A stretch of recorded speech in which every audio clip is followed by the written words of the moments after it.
Operation सिंदूर के दौरान भारत को कितने फाइटर जेट्स का नुकसान हुआ? पहलगाम के आतंकवादियों को घेरने का ऑपरेशन कहां तक पहुंचा है? पाकिस्तान की गोलाबारी में आम भारतीयों को कितना नुकसान हुआ? भारत पाकिस्तान सीज फायर का क्रेडिट अमेरिकी राष्ट्रपति डोनाल्ड ट्रंप क्यों ले रहे हैं? केंद्र की नरेंद्र मोदी सरकार से इन सवालों को पूछने की तैयारी की जा रही है।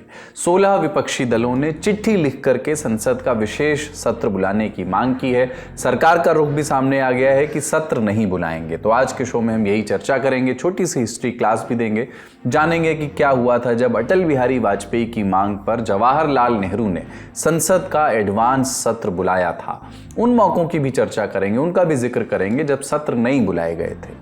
बात करेंगे सीडीएस जनरल अनिल चौहान के नए बयान की। इस बयान के बाद नैरेटिव की लड़ाई को लेकर के क्या कहा जा रहा है, भारत इस नैरेटिव वॉर को कैसे जीत सकता है, इन सवालों के जवाब भी तलाशेंगे। बात विदेश से वापस लौटे भारतीय डेलीगेशंस की भी करेंगे। पाकिस्तान प्रायोजित आतंकवाद की कमर तोड़ने गए इन डेलीगेशंस ने क्या हासिल किया, समझेंगे। बात अडानी समूह पर छपी एक रिपोर्ट की भी होगी। एक बार फिर से धोखाधड़ी के आरोप उन पर लगे हैं। अडानी समूह ने इन आरोपों को बेबुनियाद बताया है। सारी डिटेल्स जानेंगे। बाढ़ और भारी बारिश से जूझ रहे पूर्वोत्तर का भी हाल बताएंगे। और चलते चलते बात आईपीएल की भी होगी, किसके जीतने की संभावना ज्यादा है। नमस्कार, अपन है कुलदीप और आप देख रहे हैं the Lallan top show. Brought to you by Namaste India, Sharda university and Sensodyne के। इंडिया को पसंद है थोड़ा ज्यादा। नमस्ते इंडिया डेयरी प्रोडक्ट्स, प्रॉमिस थोड़े ज्यादा का।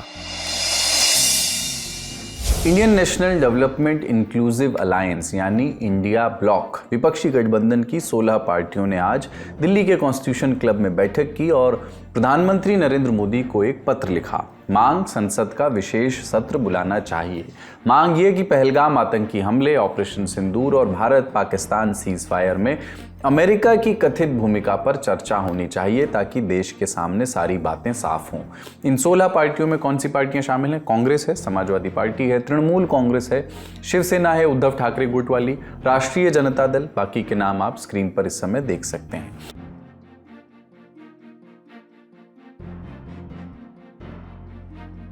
आपको बता दें कि शरद पवार वाली एनसीपी और आम आदमी पार्टी ने इस बैठक में हिस्सा नहीं लिया। शरद पवार पहले भी कह चुके हैं कि उनकी पार्टी विशेष सत्र बुलाने के पक्ष में नहीं है। राष्ट्रीय सुरक्षा से जुड़े मसलों पर इस तरह से संसद में चर्चा नहीं की जा सकती। हालांकि आज बैठक संपन्न होने के बाद शिवसेना उद्धव गुट के सांसद संजय राउत का बयान आया। वो बोले कि शरद पवार हमारे साथ हैं।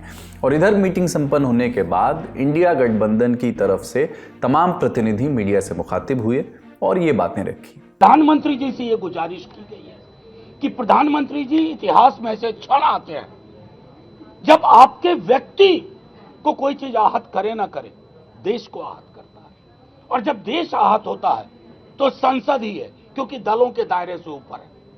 140 करोड़ हिंदुस्तानियों का मसला है।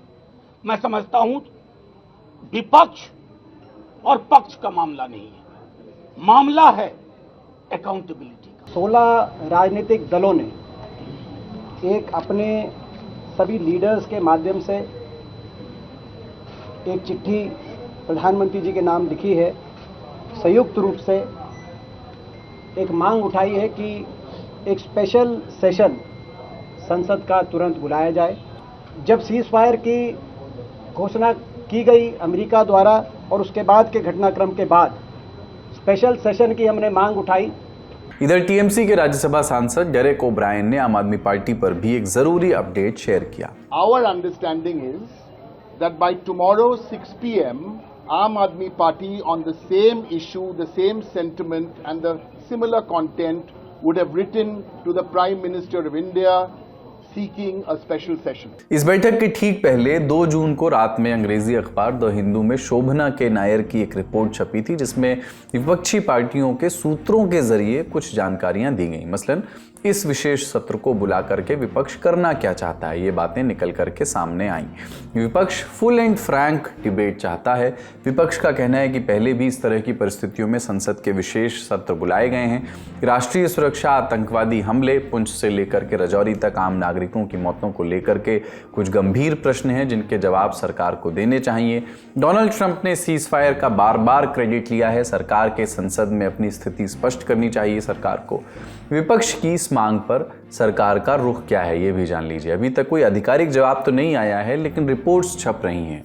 इंडिया टुडे में छपी हिमांशु मिश्रा और राहुल गौतम की रिपोर्ट के मुताबिक सरकार विपक्ष की मांग को कोई तवज्जो नहीं दे रही है। सूत्रों के हवाले से बताया गया है कि जुलाई में संसद का मॉनसून सत्र शुरू होना है। ऐसे में सरकार का मानना है कि उससे पहले कोई विशेष सत्र बुलाने का मतलब नहीं है। ज्यादा जानकारी दे रहे हैं साथी पत्रकार। सरकार का ये मानना है क्योंकि जुलाई के तीसरे हफ्ते में जो है वो मॉनसून सत्र जो होगा उसमें आप चर्चा कर सकते हैं। किसी भी नियम के तहत आतंकी हमले को लेकर, ऑपरेशन सिंदूर को लेकर सरकार इस पर तैयार है। नियम जो है वो संसद के अंदर है, चाहे आप 193 पे कीजिए या अन्य किसी और नियम के तहत जो है वो चर्चा हो जाए। लेकिन सरकार अभी विशेष सत्र नहीं बुलाना चाहती है। उनका कहना है क्योंकि शीतकालीन सत्र जो है वो अगले महीने है और अगर आपको विशेष सत्र बुलाना है तो उसके लिए आपको एक समय सीमा पर सांसदों को इन्फॉर्म करना पड़ता है। Where the software engineer meets the cool UI UX designer, the world comes together at Sharda University. अब सवाल ये है कि संसद के विशेष सत्र का महत्व क्या है, कब कब ये बुलाया गया है और किन परिस्थितियों में बुलाया गया है। इनके जवाब भी आपको बताते हैं। संविधान के अनुच्छेद 85 में स्पेशल सेशन की व्यवस्था की गई है। इन पॉइंट्स पर नजर डालिए। स्पेशल सेशन यानी विशेष सत्र बुलाने की पावर, ये शक्ति केंद्र सरकार के पास होती है। केंद्रीय कैबिनेट की सलाह पर राष्ट्रपति स्पेशल सेशन को बुला सकते हैं। केंद्रीय कैबिनेट को एक फॉर्मल रिक्वेस्ट भेजनी होती है जिसमें स्पेशल सेशन के मुद्दों और एजेंडा को रेखांकित करना होता है। राष्ट्रपति की मंजूरी के बाद लोकसभा के अध्यक्ष और राज्यसभा में सभापति तारीख तय करते हैं और सदनों में इंतजाम करने का आदेश देते हैं। संसदीय कामकाज से जुड़ा मंत्रालय नोटिफिकेशन जारी करता है और दोनों सदनों के सांसदों को सूचना दी जाती है। विपक्ष भी विशेष संसद सत्र बुलाने की मांग कर सकता है, लेकिन जरूरी नहीं है, कोई बाध्यता नहीं है कि सरकार विपक्ष की बात माने। अब नजर डालते हैं कुछ विशेष संसद सत्रों और उनके एजेंडा पर। सबसे पहला विशेष सत्र 14 और 15 अगस्त 1947 को बुलाया गया था, अंग्रेजों से आजादी मिलने का उत्सव मनाने के लिए। 1962 के भारत चीन युद्ध के दौरान अटल बिहारी वाजपेयी ने विशेष सत्र बुलाने की मांग की थी। नेहरू सरकार ने विशेष सत्र बुलाने की जगह कुछ दिनों बाद होने वाले सत्र को पहले ही आयोजित करवाया था, उस समय यानी एडवांस सत्र करवाया था। बाद में संसद के शीतकालीन सत्र में प्रस्ताव पारित हुआ। चीन ने जो जमीन कब्जाई उसका एक एक इंच वापस लिया जाएगा। 15 अगस्त 1972 के दिन संसद का विशेष सत्र बुलाया गया था भारत की आज़ादी की सिल्वर जुबली मनाने के लिए। इसी तरह 15 अगस्त 1997 के दिन भी विशेष सत्र बुलाया गया था आज़ादी के 50 वर्षों का उत्सव मनाने के लिए। जुलाई 2008 में स्पेशल सेशन बुलाया गया था। तब लेफ्ट पार्टियों ने यूपीए सरकार से समर्थन वापस ले लिया था और विश्वास मत साबित करने के लिए ये सत्र बुलाया गया था। साल 2015 में 26 और 27 नवंबर को 2 दिन का विशेष संसद सत्र बुलाया गया था डॉक्टर भीमराव अंबेडकर की 125वीं जयंती के उपलक्ष्य में और संविधान के प्रति प्रतिबद्धता व्यक्त करने के लिए। 30 जून 2017 को आधी रात में दोनों सदनों का विशेष संयुक्त सत्र बुलाया गया था। नरेंद्र मोदी सरकार जीएसटी कानून लेकर के आई थी और उसे एक देश एक टैक्स के तहत सेलिब्रेट किया गया था। 18 से 22 सितंबर 2023 के बीच भी संसद का विशेष सत्र बुलाया गया था। शुरुआत में एजेंडा साफ नहीं था, बाद में पता चला कि संसदीय यात्रा के 75 वर्ष पूरे होने का उत्सव मनाया जा रहा है। इसी सत्र में संविधान में 128वां संशोधन किया गया। लोकसभा में महिलाओं के लिए 33% सीटें आरक्षित की गईं। और भी कई मौकों पर संसद के विशेष सत्रों की मांग हुई। मसलन 1971 के भारत पाकिस्तान युद्ध के दौरान ऐसी मांग हुई, लेकिन विशेष सत्र नहीं बुलाया गया। हालांकि तत्कालीन प्रधानमंत्री इंदिरा गांधी संसद को संबोधित करती रहीं। इसी तरह 1999 के कारगिल युद्ध के दौरान भी स्पेशल सेशन नहीं बुलाया गया, लेकिन सरकार ने 29 जुलाई 1999 को कारगिल रिव्यू कमेटी बनाई। 15 दिसंबर 1999 को इस कमेटी ने अपनी रिपोर्ट तत्कालीन प्रधानमंत्री अटल बिहारी वाजपेयी को सौंपी, जिसे बाद में संसद संसद में पेश किया गया। ताज़ा घटनाक्रम पर वापस आएं तो विपक्ष सीडीएस जनरल अनिल चौहान के बयान पर भी चर्चा करना चाहता है, ऐसा दावा करती है इंडिया टुडे में छपी हिमांशु मिश्रा और राहुल गौतम की रिपोर्ट। दरअसल सिंगापुर में हुए कार्यक्रम में सीडीएस अनिल चौहान ने ऑपरेशन सिंदूर के दौरान भारतीय जेट्स के गिरने की बात परोक्ष रूप से स्वीकार की थी। हालांकि उन्होंने ये नहीं बताया, कोई संख्या नहीं बताई कि कितने जेट्स गिरे। इस बयान के पहले से ही लोकसभा में विपक्ष के नेता राहुल गांधी इस मुद्दे पर सरकार से सवाल पूछ रहे थे। कई बार उन्होंने सोशल मीडिया पर पूछा कि हमारे कितने जेट्स गिरे। इधर जब सीडीएस का बयान आया तो इस मुद्दे पर सफाई की मांग करते हुए कांग्रेस अध्यक्ष मल्लिकार्जुन खड़गे ने भी विशेष सत्र बुलाने की मांग की। इस बीच 3 जून के दिन सीडीएस का एक और बयान आया है। सीडीएस ने पुणे में एक कार्यक्रम में हिस्सा लिया, कहा कि पेशेवर सेनाओं को नुकसान से फर्क नहीं पड़ता, बस मनोबल ऊंचा रहना चाहिए। When I was asked about losses on our side, I said these are not important. The results and how you act is important. So it would be not very correct to talk about losses, means numbers, etc. Suppose you go on in a test match, cricket test match, and you win by innings defeat. Then there's no question of how many wickets and how many balls and how many players. It's an innings kind of a defeat. दरअसल operation सिंदूर के दौरान और उसके बाद से ही भारतीय लड़ाकू विमानों के गिरने को लेकर के कई अंतर्राष्ट्रीय मीडिया आउटलेट्स और पाकिस्तानी मीडिया के हवाले से भी खबरें छप रही थीं। अलग अलग संख्या उसमें बताई जा रही थी। पाकिस्तान का दावा था कि उसने भारत के 6 फाइटर जेट्स गिरा डाले हैं। एयर मार्शल ए के भारती से भी ये सवाल उस समय पूछा गया था। उन्होंने कहा था कि नुकसान किसी भी संघर्ष का हिस्सा होते हैं, सवाल तो ये होना चाहिए कि भारत ने अपना लक्ष्य हासिल किया या नहीं, और इसका जवाब एक जोरदार हाँ है। सीडीएस ने एयर मार्शल के इस बयान को ही आगे बढ़ाया, बोले कि ये ज़रूरी नहीं है कि कितने जेट्स गिरे, ज़रूरी ये है कि वो क्यों गिरे, और जब वो जेट्स गिरे तो गलतियों को सुधारा गया और पाकिस्तान के भीतरी ठिकानों को निशाना बनाया गया। सीडीएस के इन बयानों की खूब चर्चा हुई, तरह तरह की हेडलाइंस बनी। इस बीच 2 जून को अंग्रेजी अखबार इंडियन एक्सप्रेस में एक लेख छपा। इसे लिखा है सोसाइटी फॉर पॉलिसी स्टडीज़ के डायरेक्टर सी उदय भास्कर ने। इसकी कुछ ज़रूरी बातें आपको बताते हैं। सिंगापुर में सीडीएस के बयानों ने सुर्खियां बनाई, कुछ चिंताएं भी उठ खड़ी हुई हैं।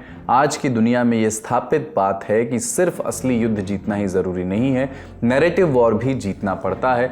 अगर सरकार को मिलिट्री लीडरशिप के जरिए भारतीय जेट्स पर जानकारी देनी थी तो पहले ही दे देनी चाहिए थी। इस देरी से बचा जा सकता था। इसने कई सवाल खड़े कर दिए हैं। ऐसा लगता है कि सीडीएस के बयान स्वतः स्फूर्त थे। ऐसे में भारत के स्ट्रेटेजिक कम्युनिकेशन पर सवाल उठ रहे हैं। ऑपरेशन सिंदूर पर पॉज लगाया गया है, लेकिन नैरेटिव की लड़ाई अब भी जारी है। ऐसे में गलवान और ऑपरेशन सिंदूर के स्ट्रेटेजिक कम्युनिकेशन की गलतियों से सीख लेकर के सुधार करने चाहिए और इस नैरेटिव वॉर को हमें जीतना चाहिए। भारत इस नैरेटिव वॉर को प्रभावी ढंग से कैसे जीत सकता है, हमने एक्सपर्ट से पूछा।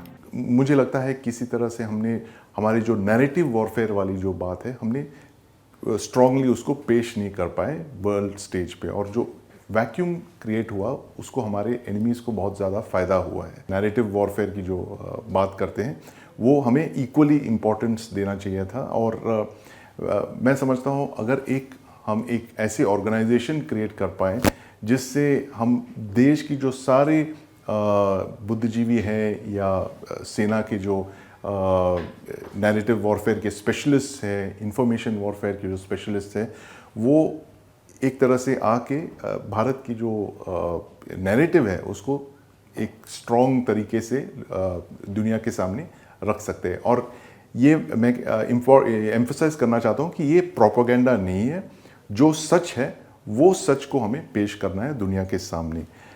सच क्या है कि 40 साल से ज़्यादा भारत जो है आतंकवाद का शिकार हुआ है, और वो आतंकवाद कहाँ से आया? वो पाकिस्तान से आया है। और ये जो इंफ्रास्ट्रक्चर ऑफ टेररिज्म जो पाकिस्तान ने एक तरह से एस्टैब्लिश किया है पिछले 30 साल से, इससे कई हज़ारों भारतीय नागरिकों को वो मार चुके हैं, दिल्ली में, मुंबई में और जम्मू एंड कश्मीर और पंजाब में भी। और ये जो है ये बातें हमें हमारी जो नैरेटिव वॉरफेयर टीम है उसको उठा के दुनिया के सामने रखना चाहिए।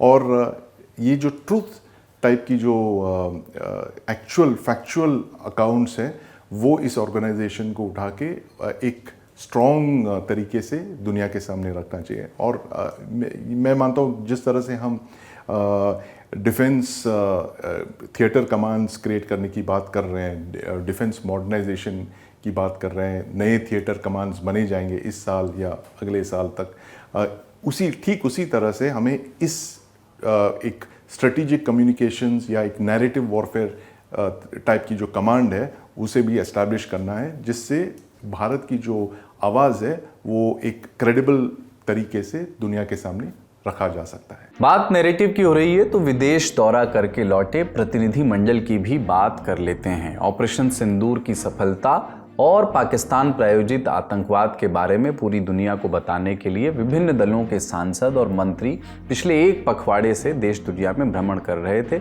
इन्हें 7 अलग अलग डेलीगेशंस में बांटा गया था। दुनिया को आतंकवाद के खिलाफ भारत की मंशा और प्रतिबद्धता बताने के बाद अब इनमें से 2 डेलीगेशंस वापस लौट आए हैं। लौटने के बाद 3 जून को बीजेपी सांसद बैजयंत पांडा के नेतृत्व वाले डेलीगेशन की मुलाकात विदेश मंत्री एस जयशंकर से हुई। इस बैठक से क्या निकला, सुनते हैं पत्रकार से। बैजयंत पांडा के नेतृत्व में जो प्रतिनिधि मंडल गया था, बहरीन गया था, सऊदी अरेबिया गया था, अल्जीरिया गया था, वहां किस तरीके का रिस्पांस मिला और किस तरीके से प्रतिनिधि मंडल के सभी सदस्यों ने जो है वहां पर भारत के पक्ष को रखा कि किस तरीके से पाकिस्तान ना सिर्फ भारत में बल्कि पूरे विश्व में आतंकी घटनाओं के पीछे उसका बड़ा हाथ होता है और पाकिस्तान जो है आतंकियों के लिए जो है वो न सिर्फ ठिकाने प्रोवाइड करता है बल्कि उनको पालने पोसने उनकी ट्रेनिंग का सारी जिम्मेदारी जो है वो पाकिस्तान निभाता है। और ये भी भारत की तरफ से बताया गया कि जब भारत ने जो 9 आतंकी ठिकानों पर जो है वो कार्रवाई की पहलगाम आतंकी हमले के बाद, तो उनमें जो आतंकी बड़े मारे गए 5, उनमें न सिर्फ पाकिस्तान के सरकार के लोग गए बल्कि आर्मी के यानी वहां पाकिस्तानी सेना के जो लोग हैं वो भी वहां पे गए। तो ये सारी जानकारी जो है पूरी डोजियर के तहत इन कंट्रियों में जो उन्होंने बताया और वहां से किस तरीके का जो रिस्पांस है वो प्रतिनिधि मंडल को मिला, वो एस जयशंकर के साथ बैजयंत पांडा और उनके दल ने साझा किया है। डेलीगेशन के सदस्यों ने भारत वापस आने के बाद अपने क्या अनुभव शेयर किए, उसे भी सुन लेते हैं। हम गए थे फैक्ट्स एंड फिगर्स देने के लिए पहलगाम की आतंकवाद का हिंसा कांड के बारे और उसके बाद जो लड़ाई हुआ जिसमें भारत का नया नॉर्मल कि हम आतंकवादी हिंसा को जरूर रिटेलिएट करेंगे। आने वाले दिनों में बचे हुए डेलीगेशंस भी एक एक करके भारत लौट आएंगे। इसके बाद डेलीगेशन में गए सभी सदस्यों की मुलाकात प्रधानमंत्री नरेंद्र मोदी से होगी। इंडिया टुडे के हिमांशु मिश्रा की रिपोर्ट की माने तो ये मुलाकात 9-10 जून के आसपास हो सकती है। इस बैठक में डेलीगेशन के सदस्य अपने अपने विदेश दौरों की जानकारी और अनुभव प्रधानमंत्री को ब्रीफ करेंगे। ये तो ताज़ा घटनाक्रम था। आप जानते हैं सांसदों और मंत्रियों के इस दौरे का हासिल क्या रहा, हाई पॉइंट्स क्या रहे। बहरीन से लेकर के बोगोटा तक दुनिया के कुल 32 देशों में भारत ने प्रतिनिधिमंडल भेजे थे। कोलंबिया की उप विदेश मंत्री रोसा योलांडा विलाविसेनियो ने पाकिस्तान के समर्थन में बयान दिया था। सांसद शशि थरूर ने इस पर नाराजगी जताई। इसके बाद रोसा योलांडा ने अपना बयान वापस ले लिया। सांसद ओवैसी ने वैश्विक मंच पर आतंकी ज़कीउर रहमान लखवी का जिक्र करते हुए पाकिस्तान की सच्चाई दुनिया के सामने लाई। कहा कि दुनिया का कोई भी देश आतंकवाद के आरोप का सामना कर रहे शख्स को जेल से बाहर आने की इजाज़त नहीं देगा, लेकिन वो जेल में बैठे बैठे ही एक बेटे का पिता बन गया। टीएमसी सांसद अभिषेक बनर्जी ने साफ किया कि पाकिस्तान से बात अब केवल पीओके पर होगी। लेकिन ऐसा नहीं है कि इस पूरे घटनाक्रम के दरमियान राजनीतिक लड़ाई नहीं हो रही है। राहुल गांधी आज कांग्रेस की बैठक में हिस्सा लेने के लिए भोपाल में थे। वहां पर लोगों को संबोधित करते हुए उन्होंने भारत और पाकिस्तान में हुए सीज फायर पर यह सवाल उठाए। जैसे उधर से ट्रंप ने एक इशारा किया, फोन उठाया, कहा मोदी जी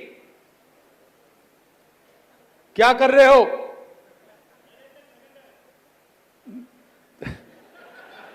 नरेंद्र सरेंडर, और जी हजूर करके नरेंद्र मोदी जी ने ट्रंप के इशारे का पालन किया। ये तो बात हुई भारत की। अब बात करते हैं नकलची पाकिस्तान की। हमारी देखा देखी पाकिस्तान ने भी अपने सांसदों को दुनिया भर में भेजा है। पाकिस्तान ने 2 जून को 2 संसदीय प्रतिनिधिमंडल को 5 देशों में भेजा। द हिंदू में छपी सुहासिनी हैदर की रिपोर्ट की माने तो ये डेलीगेशन अंतर्राष्ट्रीय समुदाय से इस विवाद में दखलंदाजी की मांग करेगा और सिंधु जल संधि को बहाल करने की अपील करेगा। पाकिस्तान के डेलीगेशंस में कौन कौन है? पाकिस्तान के 2 डेलीगेशन में से एक का नेतृत्व पूर्व विदेश मंत्री बिलावल भुट्टो कर रहे हैं। वे न्यूयॉर्क, वॉशिंगटन डीसी, लंदन और ब्रसेल्स जाएंगे। दूसरा डेलीगेशन पाकिस्तान के प्रधानमंत्री शहबाज शरीफ के विशेष सहायक सैयद तारिक फातमी के नेतृत्व में निकला है। ये डेलीगेशन मॉस्को गया है, जिससे समझ आता है कि पाकिस्तान का जोर रूस से भी संपर्क बढ़ाने पर है। और यहाँ एक खास बात यह भी है कि आने वाले दिनों में दोनों देशों के डेलीगेशन का आमना सामना भी हो सकता है। द हिंदू की रिपोर्ट के मुताबिक अमेरिका की राजधानी वॉशिंगटन में शशि थरूर और बिलावल भुट्टो एक ही तारीख के आसपास मौजूद हो सकते हैं। इस खबर में जो भी अपडेट्स होंगे ललन टॉप आप तक जरूर लेकर के आएगा। फिलहाल सुर्खियों की ओर बढ़ते हैं। SLS और पैराबेन गॉन तो उसका करंट ऑन। What then? इसके पोटेशियम आयंस करी 2 का करंट गॉन, लाइव का करंट ऑन। पहली सुर्खी में बात देश के पूर्वोत्तर राज्यों में बाढ़ और भारी बारिश की। हमने कल यानी 2 जून के शो में आपको बताया था कि देश का पूर्वोत्तर इलाका किस तरह बाढ़ की चपेट में है। बाढ़ और भारी बारिश की वजह से मृतकों का आंकड़ा बढ़ता जा रहा है। अब तक कम से कम 36 लोगों की मौत हो चुकी है। सबसे अधिक विभीषिका असम झेल रहा है, जहां अभी तक कुल 11 मौतों की पुष्टि हुई है, जबकि 5.5 लाख से ज्यादा लोग प्रभावित हुए हैं। इस बीच प्रधानमंत्री नरेंद्र मोदी ने असम के मुख्यमंत्री हिमंता बिश्व शर्मा से फोन पर बात की। उन्होंने मौजूदा हालात की जानकारी ली और मदद का भरोसा दिलाया। हिमंता बिश्व शर्मा ने 3 जून को असम के सबसे ज्यादा प्रभावित जिले कछार का दौरा किया। यहाँ वे राहत शिविरों में भी गए, लोगों को जल्द से जल्द राहत दिलाने के लिए अधिकारियों को निर्देश भी जारी किए। वहीं मणिपुर में 56,000 से अधिक लोग बाढ़ से प्रभावित हुए हैं। 10,000 से ज्यादा घरों को नुकसान पहुंचा है। इम्फाल ईस्ट जिला सबसे ज्यादा प्रभावित है, जहां लगभग 3,000 लोगों को बाहर निकाला जा चुका है। मणिपुर में पिछले 5 दिनों में 93 भूस्खलन की घटनाएं हुई हैं। अगली सुर्खी में बात IPL 2025 के फाइनल की। अहमदाबाद में ऐतिहासिक मुकाबला खेला जा रहा है। ऐसा क्यों? क्योंकि ये पहली बार है जब पंजाब किंग्स और रॉयल चैलेंजर्स बेंगलुरु खिताब के लिए आमने सामने हैं। इन दोनों को दिल्ली कैपिटल्स के साथ IPL की होली ट्रिनिटी यानी ट्रॉफी लेस फ्रेंचाइजी कहा जाता है, मतलब RCB या पंजाब किंग्स, इनमें कोई भी अब पहली बार इस खिताब को अपने नाम करने जा रहा है। दोनों टीमें इस सीजन में बेहतरीन फॉर्म में रही हैं। मसलन RCB के 9 अलग अलग खिलाड़ियों ने प्लेयर ऑफ द मैच खिताब अपने नाम किए। विराट कोहली और फिल सॉल्ट ने विरोधी गेंदबाजों के धुर्रे खोल दिए, जबकि जॉश हेजलवुड और सुयश शर्मा ने गेंदबाजी में अहम योगदान दिया। कुणाल पांड्या ने शानदार ऑलराउंड खेल दिखाया।